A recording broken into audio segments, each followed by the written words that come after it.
En las últimas horas se conoció un video de una cámara de seguridad que registró el momento de la explosión originada por un incendio de 2 bodegas en Cali y que hasta el momento deja 6 personas fallecidas y más de 11 personas heridas. Cuando decenas de personas observaban cómo las llamas consumían 2 bodegas en el nororiente de Cali el pasado martes, inesperadamente varias tapas del alcantarillado de 2 cuadras a la redonda, donde se presentó la emergencia, se levantaron, generando pánico en la zona, tal y como lo muestra este video del CAI de la policía del barrio San Marino. Miren ustedes dónde quedaron las tapas de las alcantarillas y eso que ya han sido recogidos muchos de los escombros porque las tapas llegaron a alcanzar toda la parte de la entrada del hogar infantil. Una de las pesadas tapas de cemento cayó sobre José Feliciano Valencia, de 68 años, quien estaba montado en una bicicleta.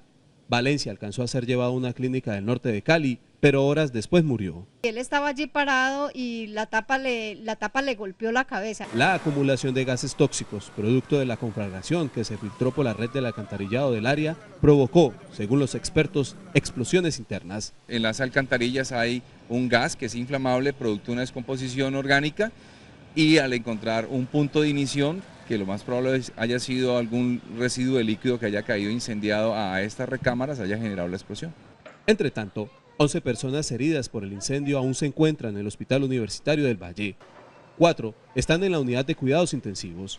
Están con ventilador, estamos haciendo todos los procedimientos porque realmente por el compromiso que tienen de la extensión del cuerpo y la profundidad debemos tenerlos allá, y además recordemos que son los 4 que tuvieron mayor compromiso de vías aéreas. Con maquinaria pesada se inició en el lugar de la emergencia la limpieza de la zona.